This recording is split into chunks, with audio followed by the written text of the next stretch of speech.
Hi everyone, I'm Shaylin here with Reedsy, and today we're going to be breaking down children's book categories. Children's literature, or kids lit, covers a huge range of ages, from picture books to young adult. And a lot of times, authors struggle with knowing exactly where their book fits, or what exactly they should be writing for their category. If you want to learn more about this, you can check out our Reedsy learning course on the topic. Today I'm going to be giving you the quick breakdown on different categories. So our categories here are, first of all, picture books for readers under 5. Second of all, early readers for kids age 5 to 7. Next up is middle grade for ages 8 to 11. Teen for ages 12 to 13.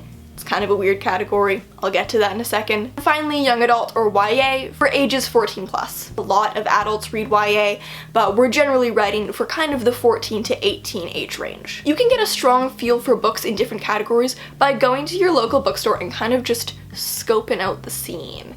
You know, see what's going on. Take a look at different subject matter, book length, and cover and design style for different categories. So let's start with picture books. Picture books are aimed for kids under the age of 5 and usually have a word count of around 500 words. Picture books are usually 32 pages total, meaning you have 28 pages to tell the story. Even if they're for very young readers, picture books can have pretty poignant emotions and should handle them very sensitively. Picture books can deal with underlying themes like loneliness, grief, or independence, even if the vehicle for that is cute talking animals. Picture books kind of have a type of poetry to their writing, even if they don't rhyme, which many don't. They kind of read like a poem, and they should be written with the intention to be read out loud. Now let's take a look at early readers. These are for kids aged 5 to 7. Kids reading early readers are starting to read independently but still need a bit of help. This is where this category of book comes in. They're also sometimes known as chapter books.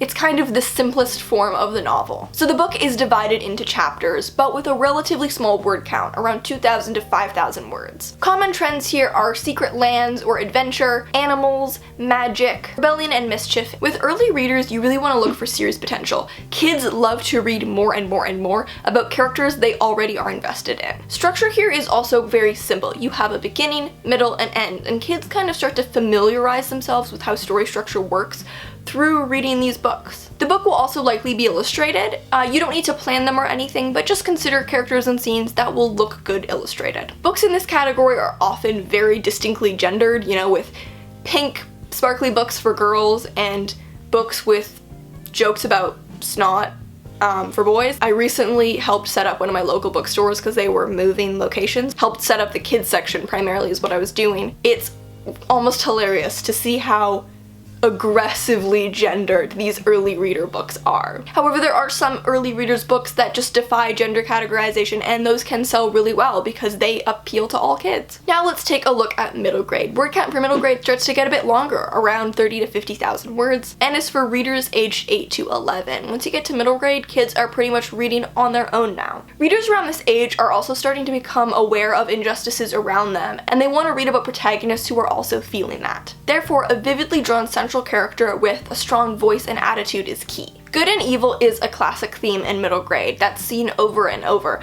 but in some of the lower middle grade, things like toilet humor are really popular, which doesn't surprise me considering every 9-year-old I've ever met and the jokes that they find funny. But if you are writing a book that's primarily geared around fart jokes for all of those 9-year-olds who love fart jokes, which seems to be most 9-year-olds, there still needs to be a story supporting all those fart jokes. Very, very light romantic themes can also start to appear in middle grade. Kids around the middle grade age can be starting to have their first crushes, so books dealing with kind of the awkwardness and embarrassment of that can be quite a draw towards readers of this age. There are also issue books that deal with real-world topics like illness or divorce. If you can present the topic with sensitivity and with a good story to go along with it, these can be really impactful books for young readers. Happy endings are common in the more adventure-type stories, but kids around this age are starting to confront the harsher realities of life. They know that a character who dies isn't coming back. A book can end sad, but the character should be stronger and wiser from it. Now let's talk about teen. This is kind of a weird category for ages 12 to 13, so let's just touch on this briefly. Teen books are for audiences around the age of 12 and 13 and have protagonists a few years older than that. The general rule is that kids like to read about characters who are around 2 years older than them. This isn't really a category, it's kind of just a group of books that fall in between middle grade and YA. Sometimes they end up marketed as lower YA, sometimes they end up marketed as upper middle grade. It's kind of a weird category, but if you feel like your book is really floating between middle grade and YA, it's probably a teen book. So that said, let's talk about YA, and a lot of adults also read YA. Word count here starts to get much higher and closer to an adult book, from around 50,000 to 100,000, with the upper range of that really just reserved for fantasy. 70,000 words here is kind of an ideal sweet spot across the YA genre. YA is usually written in first person present tense because immediacy is key. We don't usually see past tense. Teen readers want to read from the experiencing perspective of a teenager. They don't want to read about an adult recounting when they were a teenager, they want to read about a teenager themselves. A quick pace on the line is also key here.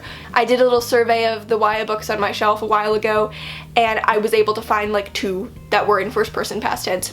Everything else that was in first person was in first person present tense, and occasionally you had a third person book too. Teens are often passionate about justice and world issues, so for that reason, justice is a very common theme. You'll also start to see larger casts. Middle grade can be rooted in one character and one problem, but for YA, larger casts with more complicated stories and stories really grounded in complex relationships start to be more common. What about content? This is something that a lot of people have questions about with YA. What can you include and what can't you include? You can include more adult content. Lots of YA books feature violence. Think about The Hunger Games. The Hunger Games was one of the most popular YA books ever, and it was essentially rooted in a concept that was based in violence. Remember that readers will feel annoyed and they will feel kind of lied to if they feel like the book is trying to censor itself. Sexual content is fine, but it shouldn't be too graphic. Probably fade to black. When it comes to swearing, you can include it, but remember that a swear word on the page has a lot more impact than said out loud. It will seem like your characters are swearing 5 times more than they're actually swearing. If you're dealing with tough issues in your book, which lots of YA books do